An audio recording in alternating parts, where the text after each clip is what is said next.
Lessons podcast. I'm your host, Anthony J. Algman. Data is everywhere in our businesses, and it takes leadership to make the most of it. We bring you the people, stories, and lessons to help you become a data leader. We've partnered with Dataversity to provide listeners with 20% off your first training center purchase with promo code ALGMANDL. Go to dataleadershiptraining.com to learn more. Today in episode 62, we welcome Peggy Tsai. Peggy is the Chief Data Officer at BigID, the data intelligence platform that enables organizations to know their enterprise data and take action for privacy, protection, and perspective. Peggy is also an adjunct professor at Carnegie Mellon and a host of the Data Transformers podcast. Peggy, welcome to the show. Thanks, Anthony. I'm happy to be here today. So like we do with all our first-time guests, why don't you just take a moment and tell the audience a bit more about your career before BigID and how it led you to doing what you do now? Sure. So my career before BigID was mainly working in the financial services industry. I worked in different data management organizations at S&P Global, AIG, and Morgan Stanley. And my responsibilities were mainly around operationalizing data management and data governance programs. I worked on several initiatives where I helped to secure the funding to develop a data governance program and to execute on a strategy and roadmap. A lot of my projects involved compliance with regulatory requirements, such as GDPR and within financial services, CCAR and BCBS 239. And most recently at Morgan Stanley, I really helped to bring together the business data stewards and building a business glossary and helping build out their data quality dashboards. So all these efforts were really the different functions around data management and data capabilities and really helping to solve and support business problems.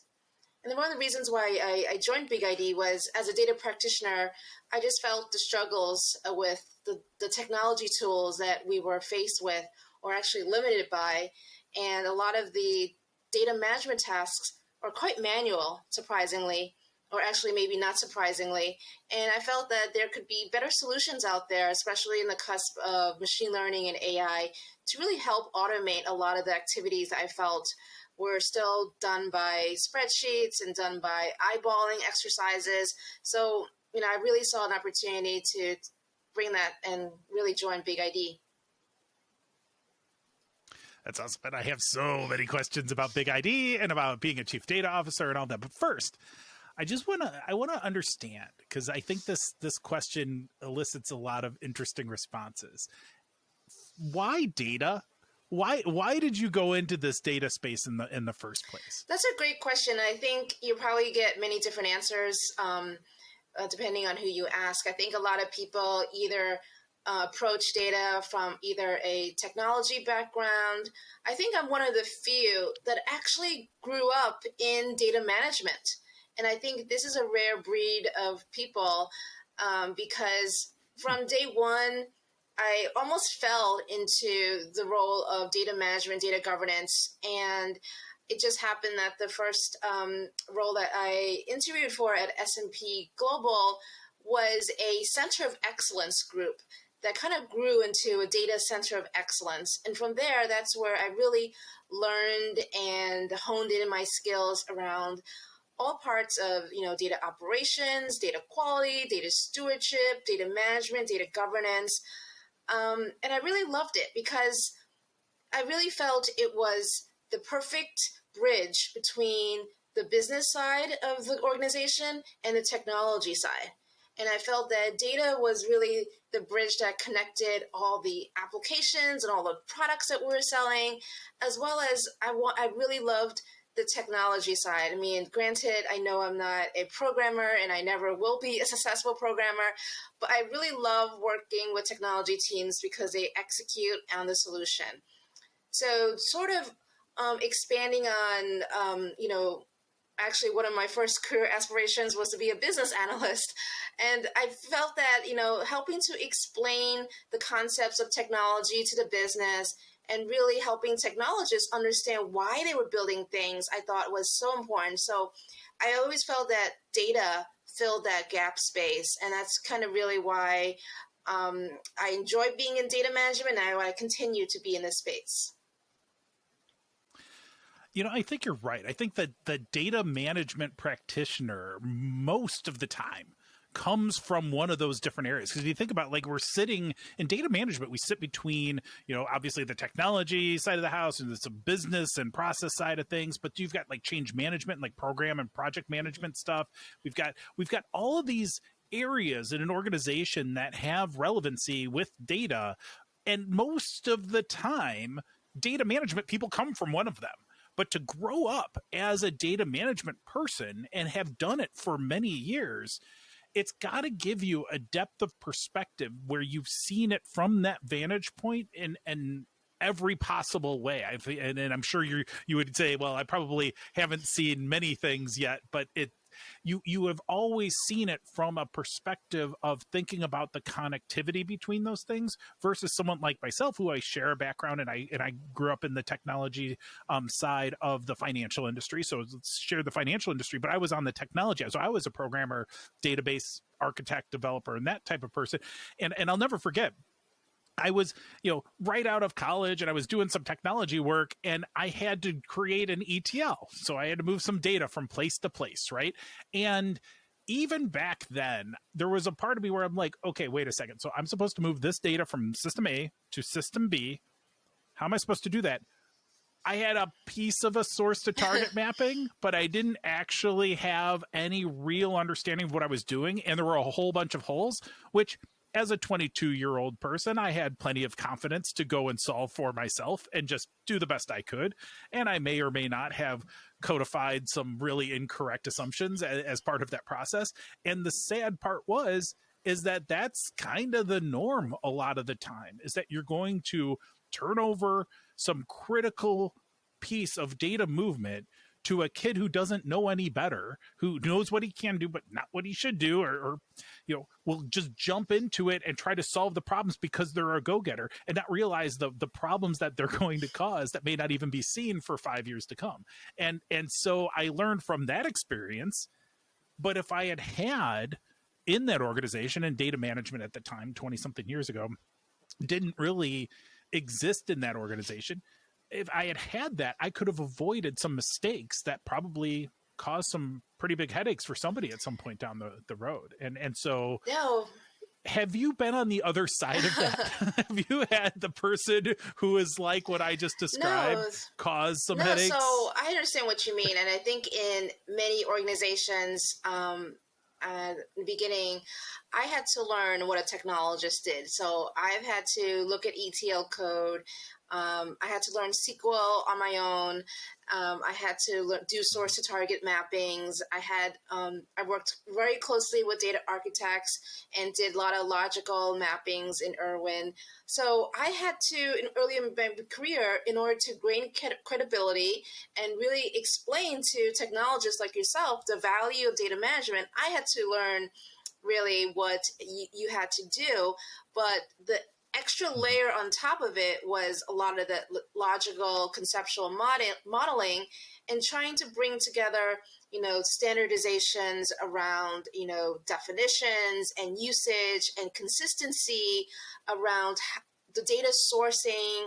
And I really inserted myself in data architecture conversations and really pushing the data architects to define the master data for our customer data, reference data, product data, and not allow them to build multiple hubs or multiple data warehouses where we were pretty much in those days making copies and making downstream duplicate copies, and it wasn't reconciled with the master. So from a data management perspective, I always thought myself as seeing the whole end-to-end holistic picture of not just how technology was handling the data, but making sure that there were the least amount of business impact, or even understanding the business impact, first of all, was question one. And then question two was, things like data lineage and ensuring data quality was consistent throughout the full end-to-end life cycle, and properly deprecating the data as needed per the data policies. So a lot of my work I felt was evangelizing and building this data culture, with technologists and also with the business teams themselves, just so that they could understand it. I mean, you as a technologist, a lot of my technology peers didn't understand what I was doing. Imagine the amount of effort I had to convince business people what a data management person did. So it was really tough, I think, on both sides for data management folks like myself. Yeah, I smile because I think of that where on the business side, people would quickly lump any data management person in with all those Yes. technology people doing magic somewhere else. And then the technology people would also do the same thing with a data management person. Like, oh, you're a business process person. You have no idea what we're doing over here. And so you're kind of caught in the middle. And at the same rate, you're trying to affect change and trying to foster collaboration and communications amongst all of these different groups that are all trying to ideally be pulling in the same direction. And you're trying to connect them with some empathy for each other while you're stuck in this place where nobody has empathy for you.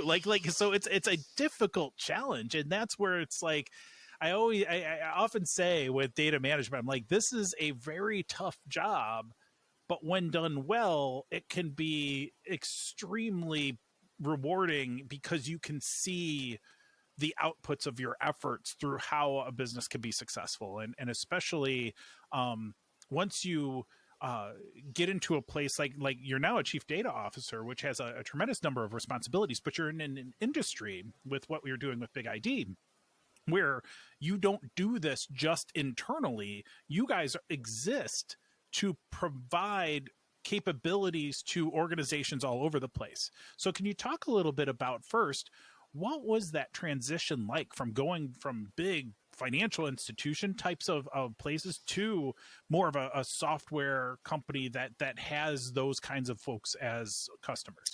Yeah, so let me just say that it was a big risk for me to take. Certainly the comfort level of working in financial services and continuing to be in a data management role in any industry, I think would be a safer option.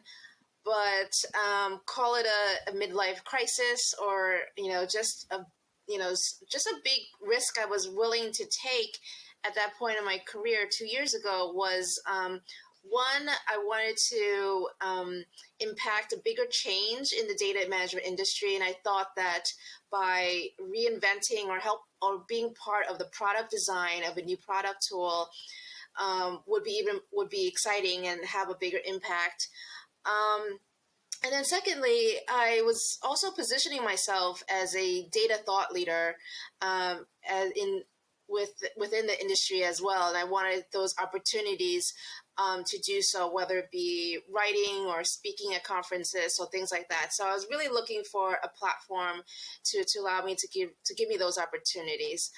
But I would say at the end of the day, it wasn't much of a shift for me because I've always been a very hands-on type of leader and worker.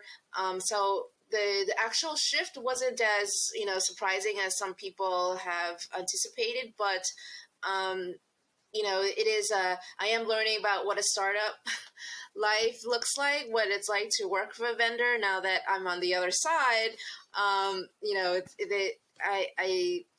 know what it's like to be on the other side. So it's very interesting having to learn both perspectives. Has the way you do what you do fundamentally changed with that shift in perspectives? Like, does a chief data officer at an organization on the sell side or a product side organization differ substantially from what a chief data officer would be in a financial institution? So that's a difficult question to ask, only because I don't think there's a standard definition for a chief data officer in a vendor organization. I think it's very easy to describe what a chief data officer does for an industry. And I say that because I'm also, as you said in the beginning, I'm an adjunct faculty member at Carnegie Mellon, where I'm helping to support the chief data officer certification. So, those are the curriculum that we created and I help support is for a very standard chief data or chief data analytics officer. I would say for a CDO in a vendor organization, I've seen CDOs that in a vendor act more like a technical practitioner, a technical expertise, a subject matter expert. So I would say for myself, my role is about business development. So really working and helping to understand how our customers are implementing data governance and helping them to understand where they are on their roadmap and support and giving them ideas and assessing how they can be more quickly improving in their roadmap. I also do things like marketing activities, which again, one of the reasons why I joined BigID is to continue my platform, speak at conferences, participate in writing white papers or blogs as I see fit. And also a product development. I mean, that's again a core reason why I joined BigID was to help influence, develop, help prioritize the features that I believe is most needed in the workplace, and then socializing that with my peers and with colleagues in the industry that are now still solving that problem, right? So that's been kind of my remit as a chief data officer so far, and it's a very new role for me. So there's a lot of exciting things I want to do for next year, 2022, and really building out internal data governance practice and really play the traditional role of a chief data officer, where internally we have governance practices, standardization, usage, and measurement. And I there's a lot of opportunities I could see data governance being implemented. Yeah, I think it's almost a cliche of, vendor organizations that don't do well themselves what it is that they're selling in the marketplace. And I understand why, because the needs of that organization are different, and what they're focused on is providing the customer side service. But it really, when it comes to data, there's not a good excuse for, being less than that in your own practice. And so I think that's definitely a good area of emphasis. But I also like the notion of, a chief data officer in a vendor organization as having a greater degree of outreach and connection to the end customers than what you would typically see in a kind of introspective CDO role in a financial institution or something like that, where you're going to be very focused on, operational considerations or compliance and governance things. I see a lot of legal emphasis, especially in the financial world, for CDOs. Whereas I like the energy that a CDO has to have in an organization like BigID, because you need to reach and influence both product design and the way you're engaging with your clients. And you want to kind of show and lead by example in what you do internally from an operational perspective as well. So the facets of a CDO role, I think, can be more exciting on the vendor side, though I think, to your earlier point, is probably going to be less well-defined and less consistent from organization to organization. Because at the end of the day, I love saying things that get people all riled up. And I like to think about like data governance, or even my personal favorite is data leadership, or you can talk about positions or whatever. But it's like, if you're not accomplishing a meaningful goal for your business, doing this thing that you think is important, stop doing that thing. Mm-hmm. Stop doing data governance if it's not helping anything, if it's just causing problems. Find a better way. Don't get hung up on what you're supposed to do. Recognize that what your organization needs may not be a chief data officer right now, may just simply be a few data stewards that can cut through some of the confusion and get things moving again. Like, just focus on what matters and will drive business success. And it'll get you to a point where eventually a chief data officer at an organization, there is always a circumstance where if there's an organization with a chief data officer, somewhere, sometime, that chief data officer role was created. It was created when it didn't exist previously. At some point in that journey, I think there's plenty of organizations out there who probably really need a chief data officer, and if they had one, would have no idea what to do with one. And so how do you reach, I guess, through my kind of meandering brainstorming, which I tend to do, how do you reach a point in an organization where it's like, yes, now it's the time. Let's get somebody into this chief data officer role and figure out what that should be and make it their own. And I didn't ask you this before we were on the call, and I regret not doing it, but hey, we're live. It's fine. Were you the first chief data officer at BigID? Yes. Is this a created position for you coming in? Yes, I'm the first one. And you'd had another role at BigID previous to that. Can you talk about, you did, right? Or was No, my previous title was Vice President of Data Solutions. So it was almost like the precursor to being a chief data officer. And I mean, I think what you're saying, Anthony, I think organizations don't necessarily need a person designated with the title chief data officer. I think that, but there does need to be someone who is responsible for the data strategy and executing on that strategy and being, having that power. I mean, power meaning the funding, the ability to hire and build a team, right? So, and I really think it depends on, the maturity and the direction of that organization. And also the fact that I agree with you that the whole definition of data governance and what it means varies from organization to organization. I've talked to companies that don't even want to use the word data steward. They have data enablers, and they have very specific goals and milestones that they want them to achieve. And that's great. It's perfect. And I think that will get them to that next level. And it's a matter of moving levels to a greater maturity. But there are also organizations that, have a chief data officer, but they, but with complexity as organizations, different lines of business, competing priorities, whether it's with technology or regulations, or, even trying to just move the needle and making an impact on the business. It's very hard for those enterprise chief data officers to really make an impact. So I think chief data officer is not always a glamorous role, but I think it's a very important role where, you do get to influence and certainly get to make a difference.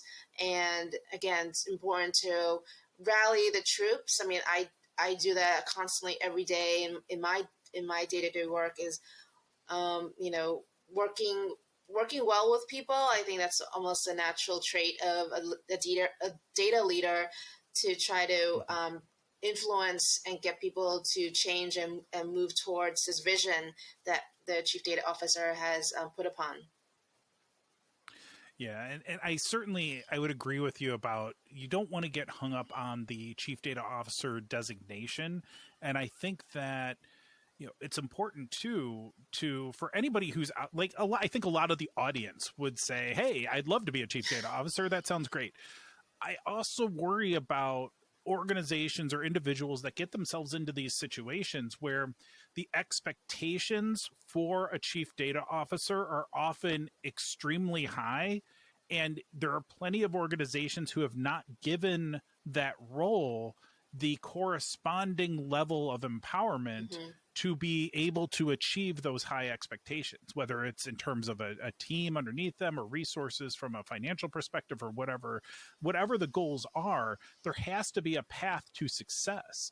And it scares me sometimes with this rush to creating a position to solve that problem. It's like buying the product to solve all our problems again. What's the shiny object today that we're going to go put a bunch of money into that we hope will solve the hard problem, so that we don't actually have to do that ourselves? And that chief data officer is just another way of buying the thing to try to avoid the hard problems, which with data, there's amplifiers, and they are going to amplify whatever you have, and solving the data challenges that your organization faces will inevitably be difficult.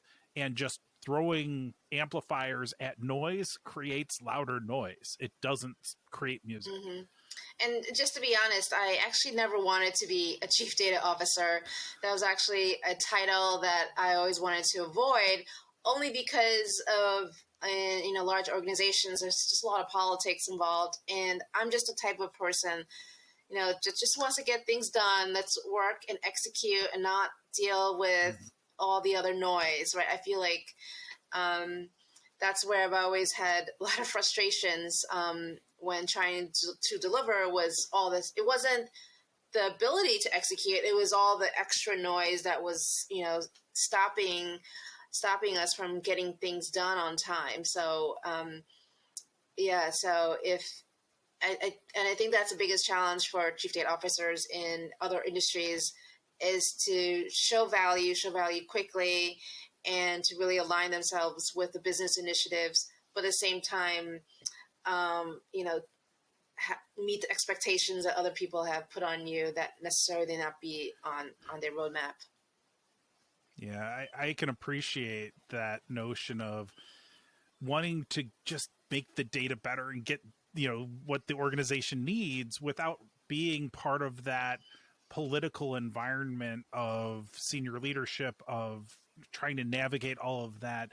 I've often joked where, like, a lot of us went into data because we like to do technology stuff, but we didn't necessarily want to like bang out computer code all day. And so we wanted to do something that was a little bit more relevant to the business, but we liked the technology, the ones and zeros component of it. Mm-hmm. And then we learn that most of data work is people-based. It's all about communications and working with others and collaborating and stuff. And I think the CDO becomes, to your point, I think a big important part of that is rallying folks around a common vision. This is the leadership side of being a chief data officer. Is not different than being a leader in any other function. Is how can we orient people with divergent or disparate perspectives and goals about what they're trying to do, or different perspectives on what they think is most important? How do we align them to a common goal and move forward in a way that is going to help our organizations thrive? I think at the end of the day, a chief data officer just has a different set of tools, but is a leader just like any of the other senior leaders in an organization. Well, actually, I think the qualifications of a chief data officer is really quite high, because that person is expected to know about the business, the operations of the business, and as well as understand the latest technologies.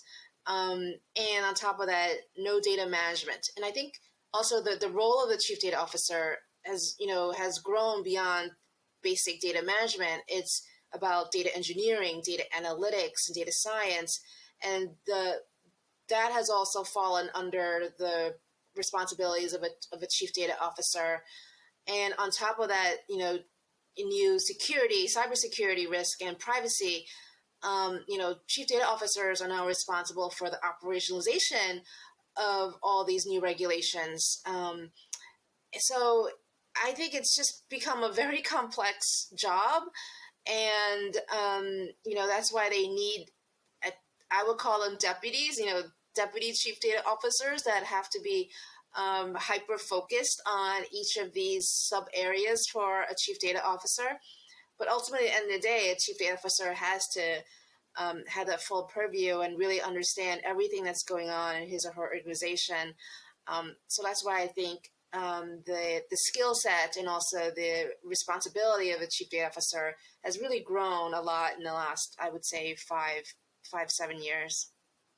Yeah, I would absolutely agree with that. And part of me wonders is, like, was this what we were going for with the chief information officer all along? Like, is this what we were trying to do, but just that kind of verged into a more technology focused role? I don't know if there's a consistent answer to that either, but it definitely feels like data has certainly become central to the business proposition for most organizations at this point. Mm-hmm. I think.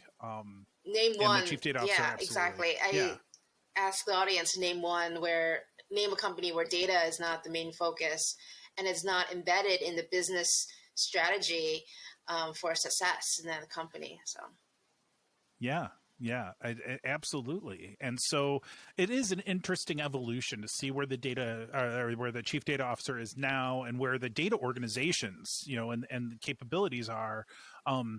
it's not just a team deep in IT anymore creating a few reports that go out, via, print, depending on how old you are, go print them out and put them. I remember when we were printing out reports and putting them on desks of other people in the organization. Then that evolved to PDFs and other dashboards and such things. But it definitely has evolved quite substantially from there, where many functions inside the organization are completely dependent on working with data. Data analysts is just part of every job. I think we're starting to see, I am at least hoping we're going to start to see the being a data steward and actually having ownership or curation responsibilities for data starting to become part of every job, just like being a data analyst has been. Do you see any of the signs of that on the horizon, or do you think that may not be where we're heading? Well, I'm certainly seeing a lot more job descriptions with the title data steward embedded. I see that a lot with our customers. But, a lot of the issues that I faced back, my AIG and Morgan Stanley days was the fact that they wouldn't create a role where entirely you were a data steward, because they felt that being a steward was maybe 25% of your job, which was fine. I mean, sometimes, the responsibilities can ebb and flow, but not to have it in your goals and responsibilities means that you're not actually getting credit for doing a stewardship role. And then what ends up happening is that your managers will expect you to do it, but you don't get rewarded or compensated for actually doing your job. So if it's not written down clearly and articulated in your goals and responsibilities, it doesn't always get done. And I think that's where organizations need to do better in terms of putting that responsibility as a priority in the job functions, and resourcing people better, and thinking that there has to be a better allocation to data management functions, especially if you're not going to hire a person dedicated to that. So, I mean, I think hopefully it's improved in terms of the mindset of data-driven organizations to have that. But I do see it better actually in a lot of the technology companies that are very focused on data science, analytics, visualization, reporting. There are clearly delineated roles for those functions. What I'm most excited about is, sometimes they clearly identify, data curation, data quality, data reconciliation as part of that responsibility, and those fall under data management. So even though they don't have a specific function for data management, they are putting that responsibility at least in a role of data analyst or a data scientist. So regardless of what you call it, that title and responsibility, it needs to be somewhere. So, and I would agree with everything you just said. And it gets me thinking that a lot of the folks that we're going to be asking to take on these kinds of responsibilities in the future and are tiptoeing towards it. And I think your points around needing to have that as part of job descriptions formally and having it written down, I think that you're absolutely right. It's absolutely essential. But to do any of that, we're going to need to teach folks how to do these things and to start to have that awareness and build that up. And so from your perspective, I know with the work that you do as the adjunct professor at Carnegie Mellon, through the work that you're doing with the CDO program, and to the speaking and even the podcast work that you're doing in the thought leadership space, you're putting a significant amount of your time towards educating the world, educating people on these different topics. How do you do it? How do you think we should go and start to build these capabilities in our organizations? And where do you start in terms of, I guess, data literacy, or in terms of just starting to give people some tools to be data stewards as part of their existing roles? So I think I think of myself as a true data management practitioner. And I think if you ask many folks like myself, um, they're just basic fundamental things that, we learn through, through DAMA, through reading through data maturity assessments and having gone through them. I would say most of what I've learned has been on the job. But I think there has been good curriculum, but it's been spread out. And I think that's really the reason why I enjoy teaching and I enjoy doing my podcast, because I like to reinforce the basic data principles that I think often get missed because it's not talked about. It's seen as too basic, too foundational. And a lot of the up and coming people that are joining the workforce or transitioning into data from technology or from another background, they don't learn that fundamentals. And I think that that's where they don't grasp the complexity, the heavy work that's needed to make a successful to build a successful data foundation that's scalable and leverageable, and also, future proofing yourself for all privacy and security regulations that are coming out there. And that's my fear, right? That's what I love to talk about, is what you're doing, what you're building, scalable and reusable. And most often than not, people that don't know these data management principles, they're building ad hoc solutions, point band-aid solutions, and they're going to quickly realize with different regulations or different business initiatives, what they've done, they haven't done the proper classification, tagging, labeling, definition standardization across the board. They're going to have to realize that later on, and that's why a lot of organizations every 2 to 3 years, they rip everything apart and try to build it again. But, they don't have that basic good building blocks set up front. That's a hard, heavy lifting work. So a couple years ago, I used to talk about AI governance for ethics and modeling, and I think it hasn't really picked up. I think it has a little bit, but I think it's going to pick up even more. I think with a lot more talks about ethics and using data for good, I think I'm going to see that cycle up again. But right now, everyone is so concerned about privacy, and as they should be. And organizations that have done a good job with their data governance program are not worried about privacy compliance. It's the folks that haven't done anything or haven't invested in their data management programs that are, really worried and not, and find themselves building point solutions for each state regulation or each country regulation, which is a shame. Yeah, those organizations that have approached data management or data governance based on checking the boxes solely to satisfy regulatory or audit concerns, they are in a world of hurt right now because they are not going to have that muscle memory, that ability as an organization to adapt to all of the change that's coming their way. Like if they'd just done what they should do in the first place, they'd be able to adapt to the specifics a lot easier.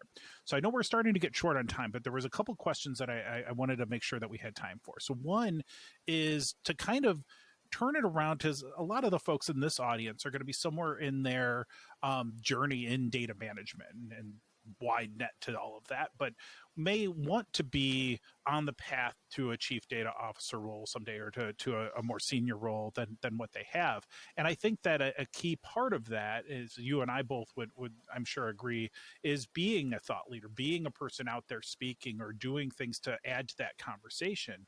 And so I'm curious, like, what advice do you have for folks out there that just don't know how to do that, or where to go to start to become a thought leader themselves outside of the walls of their company? What advice would you have for them? So I would say that there's plenty of great LinkedIn groups that are all about networking. Depending on where you live, on which city, there's there's meetups or data conferences. If you have the ability to attend, I would certainly recommend that. But I would say that what I started out doing is because I was lucky enough to work for financial services companies that had these data solutions in place. I worked with them, right? I learned from them. I asked them to invite me to conferences where they were speaking. If I can get a free ticket, because they're usually a little bit pricey. But I would say that the data community is really small. So whether it's reaching out to me or to plenty of other data thought leaders out there, and asking what tips they have in terms of meetups and learning, I would recommend that. And certainly reading, there's plenty of, not just this podcast and plenty of other podcasts, to read and learn about what people are saying and doing. I think that gives you that education, and fill in any gaps in any education that you think you may have. And I think the third piece of advice is forming your own point of view. I think that's really important, to hear what other people are saying, thought leaders are saying. But I think what's needed is new ideas, new perspectives. And if you have and articulate your point of view and then write a paper about it, present in a conference, I think that will get a lot of people excited and a lot of discussions going on. But there's plenty of opportunities out there, whether especially virtually, for people to connect, to learn, and to really build their skill set and knowledge. And I certainly recommend doing that and taking the extra effort to network and to talk to people. I know that's certainly outside of everyone's data jobs, but taking that time and making that investment in your personal career growth is really going to pay dividends, especially, there's, you want to find someone who can be a future resource for you, whether it's learning opportunities or, being opportunities to speak, and that will slowly build your momentum of being more of a thought leader and having that recognition. So depending on your goals, there's many opportunities to do so. And I, just get started. And I think it's so easy now with social media, LinkedIn, Twitter, Instagram, and on all different types of podcasts. That's fantastic advice. I think that's right on. I rarely don't have something I want to add to something but I think you covered it. I think that's exactly the right advice. Learn everything you can and just start finding opportunities to engage in that conversation one-on-one through networking, and finding opportunities to speak, attend conferences, attend smaller group sessions, having just the dialogue with people in the room. That's a great place to start. So excellent advice. The last thing, I just feel like we didn't get into enough detail on what BigID actually does. I want to understand that a little bit more, and just to make sure that there's an opportunity for people out in the audience that want to reach out to you or understand what BigID does a little bit better. I'd like you to, if you have just a little bit more information about what your organization does and how maybe people should reach out to the organization or reach out to you for further conversations, and then we'll wrap it up and call it an episode. This has flown by again. I 40 plus minutes. I'm like, oh no, we're super long. So I'll stop talking and let you cover a little bit more on BigID. So I'll first frame it with the business problem that I felt was huge in the for a data management practitioner. I've always been told, Peggy, don't boil the ocean. We don't have enough resources to govern our critical data elements. We cannot understand everything that's happening in the structured space. Forget about unstructured, right? And we all know that a lot of the great information is actually from unstructured. The amount of time it took to, just curate and standardize data, it just took a lot of time and effort. And again, one of the reasons why I joined BigID was 2 years ago. They built this patented methodology to use machine learning and AI to discover data on the ground level. And this was for me revolutionary because I've always taken a top-down approach to data governance, right? What are your business units? What are my high-level domains? And then drill down to from the conceptual down to the physical layer. What if we could turn that model upside down and use machine learning to help augment what a data steward does? So what does a data steward do, right? So it's understanding and knowing the data that's in your domain. What are your logical concepts? But where does that data reside in your organization? Whether it's down to the table schema column level, but also to your documents that contain all that information. I wanted to be able to use machine learning to find all that information for me automatically. So we call that process classification, and we have hundreds and hundreds of classifiers that can automatically look inside your documents, your tables, and discern the difference between an account number and a date of birth. And the reason why we do that is because we use a lot of contextualizations and validations and checks to verify that this date of birth is surrounded by other context information like a name, a person, versus an account number, which may be surrounded by account information, for example.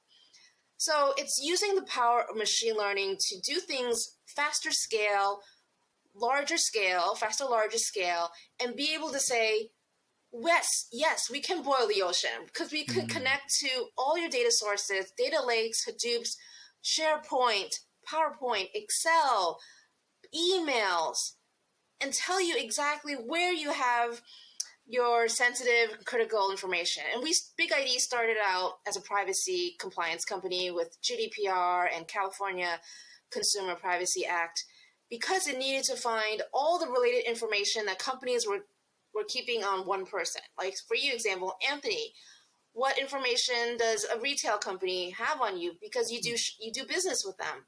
And they may have that information in the sales database, a marketing database, operational database, and all of the individual stores may have their own individual databases. So imagine them having to collect all that information within a matter of 24 to 72 hours as per the policy, regulation, and then figure out whether or not they need to purge, delete, or keep all that information.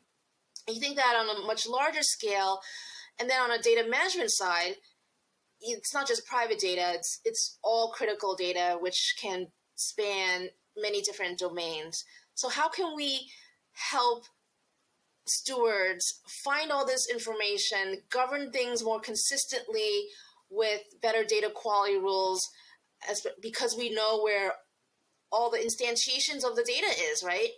And how can we give machine learning insights like similar things, we can group things similarly, helping with deduplication use cases, and just getting that automated insights and telling you, hey, in your business glossary, we see 5 things that look very similar, and we can tell you how it's mapped to 25 different places. Do you approve? And it's a matter of yes. I can say yes. It's versus a steward having to work with the IT system owner and having to do all that mapping and then validate that through multiple workflows. So it helps with compliance, policy management, understanding and managing where data shouldn't be, where data is, for many data stewards. So that's just one very small benefit for a data steward, and I can talk about that for other data personas and how it helps them, and how it helps data persona working with a privacy team, working with a security team, working with a technology team. Many benefits to having more of an automated data discovery catalog and governance capabilities like stewardship, data quality, data lineage. These are all the things that I really pushed hard because there's, first of all, not just a need, but a want to now have automated controls, automated monitoring, better audit trails, and how do we save time and improve the ROI for CDOs that are making these heavy investments but not always seeing the value in return. So that, in a nutshell, hopefully, was who BigID is and what my personal mission for BigID is. That's awesome. And I would say I have to think that the ground up kind of amplification, the leveraging of more sophisticated machine learning and analysis tools to help supplement our governance efforts, it's essential at this point with the growth that we're trying to manage. Top down will never get us the whole way anymore. And any organization of scale, and almost really any organizations, you're going to need to figure things out in ways that we couldn't do before. But now we have access to these technologies, and applying them in the governance space, I think is a really exciting time. Like, it's really cool to see that that's what you guys are working on, and that's what you're doing there. I think it's a world of potential and that many organizations really need. So, Peggy, we are super out of time now. But thank you so much for being on the show today and talking with me. It's been an absolute pleasure. My pleasure is mine as well, Anthony. And thank you to the audience. And had such a great time on today's podcast. So thank you so much. Yeah, thank you all for joining us today. As always, you'll find more information about our guests and links in the show notes. Go to dataleadershiplessons.com to subscribe to the podcast or check out past episodes and accelerate your journey with training at dataleadershiptraining.com. Stay safe during these unusual times and go make an impact.